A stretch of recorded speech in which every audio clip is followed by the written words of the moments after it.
अच्छा दोस्तों, आज हम बात कर लेते हैं रियल इस्टेट सेल्स पर्सन की। पैसा कैसे अर्निंग की जाती है। एज ए सेल्समैन आप काम कर रहे हैं, real estate property, real estate का कोई भी प्रॉपर्टी डील कर रहे हैं आप, उसमें आपको सैलरी कैसे प्रोवाइड की जाती है, कितना बेस कमीशन होता है एंड कैसे कैसे कमाई होती है और कितना अर्निंग होती है, कितना परसेंटेज आपको मिलता है, कितना परसेंटेज कंपनी लेती है, ये सारी चीज़ें इस वीडियो में हम क्लियर करते हैं। अच्छा देखें, यहाँ पर स्पेसिफिकली मैं बात करूँ, दुबई के अंदर जो रियल इस्टेट का काम है, बहुत ही ज़्यादा पैसा है रियल इस्टेट के अंदर एंड बेतहाशा पैसा। अगर रियल इस्टेट आप ज्वाइन करते हैं और अच्छा खासा आप एक कनेक्टिविटी बना लेते हैं मार्केट के अंदर और प्रॉपर्टी आप सेल करते हैं, आपको दूसरा चीज़ करने का मतलब, ये कहने का मेरा मतलब ये है कि ये नहीं है कि आप काम ही नहीं करें, एक प्रॉपर्टी सेल करो उसके बाद काम करो। मेरा ये कहने का मतलब कि पैसा इतना ज़्यादा है, क्लियर हो गया। तो पैसा इतना ज़्यादा है रियल इस्टेट के अंदर। अच्छा, काम कैसा मिलेगा? देखो, रियल इस्टेट का जॉब यूएई के बहुत ही ज़्यादा यूएई के अंदर, लेकिन एक प्रॉब्लम क्या है कि जो लोग विजिट पे आते हैं, विजिटर्स के साथ ज़्यादा रियल इस्टेट वाले प्ले करते हैं, गेम प्ले ये करते हैं कि जल्दी वीज़ा प्रोवाइड नहीं करते हैं। मेरा ये कहना है कि आप कोई भी कंपनी ज्वाइन करें तो within 2 week, within 1 month आपका वीज़ा प्रोसेस हो जाना चाहिए इमीडिएटली। अगर नहीं होता है तो फिर आप इलीगल हैं एंड काम करते हैं, कहीं पकड़े जाएंगे काम करते हुए या डील करते हुए, तो आपके लिए प्रॉब्लम क्रिएट हो सकता है और इस सिचुएशन में आप यहाँ से डिपोर्ट भी किए जा सकते हैं अगर यहाँ का जो सीआईडी है वो पकड़ता है, तो उसमें आपको बहुत बड़ा प्रॉब्लम देखने को मिल सकता है, आप बैन भी हो सकते हैं यहाँ से। ये तो प्रॉब्लम आपको फेस करना पड़ सकता है। तो उसमें काम का तरीका क्या होता है? देखिए, काम का तरीका बहुत ही सिंपल एंड ईजी है कि एक डेवलपमेंट होता है, वो आपको अपना प्रॉपर्टी दे देता है। जैसे मेरे पास मेरा घर है, मैंने एक बिल्डिंग बनाया, 6th फ्लोर 10th फ्लोर ऐसा एक बिल्डिंग बनाया और वो 10th फ्लोर मैंने उठा करके एक किसी भी रियल एस्टेट कंपनी को दे दिया। जैसे फॉर एग्जाम्पल यूएई के अंदर एक दानुब कंपनी है, उसको मैंने उठा के दे दिया। मैं बोला ये प्रॉपर्टी सेल करो, मेरा ये प्राइस है, तुम उसके ऊपर जितना तुमको प्राइस रखना है, जितना तुमको बेनिफिट अपना प्रॉफिट रखना है वो रख करके तुम सेल करो।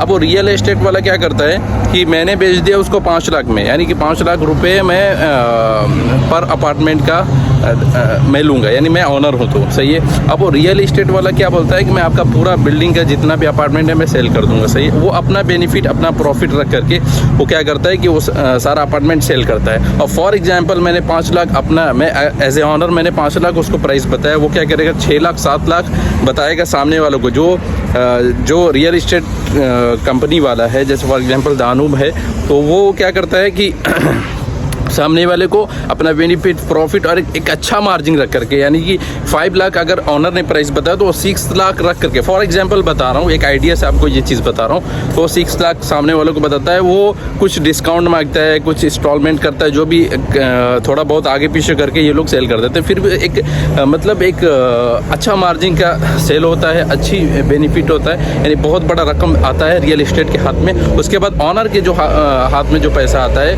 वो उसका जो उसने कहा होता है कि मुझे इतने पैसे में बेचना है, इतना प्राइस जो भी लगाया हो, तो वो पैसा ऑनर के हाथ में होता है। बाकी सारा बेनिफिट और प्रॉफिट जो है रियल इस्टेट वाला जो है, रियल इस्टेट कंपनी वाला, उसके हाथ में जाता है। तो उसमें से जो परसेंटेज होता है, जो सेल्समैन होता है, जो डोर टू डोर जा करके अपना उस ऑनर के प्रॉपर्टी को सेल करता है या एडवर्टाइज़ करता है या कहीं भी जाता है, तो वो बताता है इसमें ये बेनिफिट है, अपार्टमेंट में ये आपको चीज़ें मिलेगी, या ये इंस्टॉलमेंट पे है, फाइनेंस कर लें या कैश पेमेंट कर दें, जिस तरीके का भी है। जब उनका टर्म्स कंडीशन होता है उस तरीके से बात करता है, सारा बेनिफिट बताता है, टर्म्स कंडीशन बताता है, सारी चीज़ें जो क्लाइंट होता है उसको बताता है, और अगर वो एग्री करता है तो उसको सेल करता है। उसके ऊपर एक सेल्समैन जो होता है उसको कमीशन मिलती है। और फॉर एग्जांपल 1 लाख दिरहम का अगर उसने एक अपार्टमेंट बेच दिया, फॉर एग्जांपल सेल कर दिया, तो उसमें अगर 5% में मिलता है तो 5000 मिलता है। 5000 अगर एक अपार्टमेंट सेल करने का प्राइस है, तो आप समझ लें कि 5000 अगर उसके जेब में आ रहा है, तो यहाँ पर लोगों की सैलरी 1 महीने की 5000 है, सही है, 1 महीने की। वो भी अच्छा काम है तो 5000 सैलरी, नहीं तो नॉर्मल सैलरी तो आप तो जानते हैं, बहुत सारी मेरी वीडियोस पड़ी हुई है, आप देख सकते हैं। तो जब एक अपार्टमेंट बेचने का आपको 5000 मिल रहा है, या मुश्किल से मुश्किल अगर 1 महीने में आप 2-3 अपार्टमेंट भी बेच देते हो, मतलब ये तो 2-3 तो बहुत कम है, यानी मिनिमम है, तो 2-3 भी बेच देते हो तो एक अच्छे जगह में, एक एक्सपेंसिव जगह में आप वहाँ पर जा कर के रह सकते हो ईजिली। तो ये हो गया पूरा काम का तरीका, रियल इस्टेट का जो काम का तरीका है और जो वर्क रिस्पॉन्सिबिलिटी है एज ए सेलर की, वो यही होती है कि जो भी क्लाइंट होता है, कंज्यूमर होता है, कस्टमर होता है, उसको कैसे अपने तरफ अट्रैक्ट करना है, अपने फ़ायदे बताना है, उनको एग्री करना है, जो भी प्रॉपर्टी है उसको, जो भी डीलिंग चल रही है उसके ऊपर जितने भी बेनिफिट्स हैं या जो भी प्रॉफिट है वो सामने वाले को बता करके किसी भी तरीके से एग्री कर लेना और प्रॉपर्टी को सेल कर देना है। बस उसी के ऊपर एक सेलर को कमीशन मिल जाता है, अच्छी खासी कमीशन मिल जाती है। फॉर एग्जांपल 5% भी मिलता है। मैंने बताया कि 1 लाख में तो 5,000 दिरहम, यानी कि तकरीबन इंडियन का अपना समझ लें कि 1 लाख रुपये से ज़्यादा होता है। और 5,000 यहाँ पर एक बड़ी रकम है, यानी रहने के लिए भी, एंड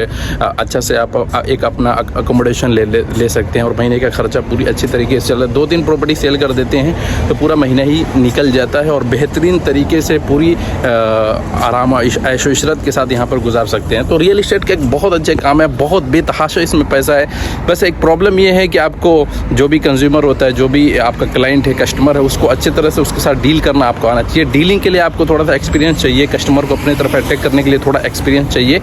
और यही तरीका है, बेसिक तरीका मैंने आपको बता दिया। इसमें आगे पीछे हो सकता है, नहीं बहुत से कंपनियों का टर्म्स कंडीशन अलग हो सकता है, उनका डीलिंग का तरीका अलग हो सकता है। जो प्रॉपर्टी डीलिंग का तरीका है या जो ऑनर से जो बातचीत करने का, ऑनर से जो भी मुआहदा होता है, एंड जो भी टर्म्स कंडीशन उन दोनों के दरमियान रखी जाती है कि आपका इतना सेल होगा, इतना कमीशन देंगे, या इतना आपका प्रॉपर्टी पर हम पैसा रखेंगे। इस तरह की बहुत सारी चीज़ें इसके अंदर भी है, लेकिन जो बेसिक तरीका है मैंने वो तरीका आपको बता दिया। तो रियल इस्टेट का काम आपको ईजिली मिल जाएगा, लेकिन उसके लिए आपको लैंग्वेज स्किल्स होना चाहिए और सामने वाले से कम्युनिकेशन स्किल्स भी आपको आना चाहिए कि सामने वाले से कैसे बात करनी है। तो कम्युनिकेट करने का तरीका आपको अच्छी तरीके से आना चाहिए, ताकि आपको एक प्रोफेशनली किसी भी कंज्यूमर को अच्छी तरह से अपने तरफ अट्रैक्ट कर लें, बातचीत कर लें। तो ये इतना तो आना चाहिए। और आपको पढ़े लिखे होना ज़रूरी है, इसलिए कि जब तक आप पढ़े लिखे नहीं रहेंगे तो बात करना बहुत ही मुश्किल हो जाता है सामने वाले से, और वो आपकी तरफ अट्रैक्ट भी नहीं होता, आप अपने फ़ायदे नहीं गिना पाते हैं, बेनिफिट नहीं बता पाते हैं, प्रॉफिट्स नहीं बता पाते हैं, तो उसमें एक प्रॉब्लम आ जाती है। तो ये रियल इस्टेट का काम के लिए आप विजिट वीज़ा पर भी आ सकते हैं, लेकिन मैं ये कहूँगा कि अगर आपको डायरेक्टली इंडिया से आपको कोई रियल इस्टेट के लिए हायर कर रहा है तो वो आपके लिए बेटर रहेगा। अदरवाइज़ आप विजिट वीज़ा पर भी आकर के आप ट्राई कर सकते हैं। तो ये एक बेसिक सी चीज़ थी जो मुझे लगा कि बताना चाहिए। इसी तरह वीडियोज़ के लिए कमेंट बॉक्स में कमेंट करें। मिलते हैं अगले वीडियो में, तब तक के लिए बाय बाय।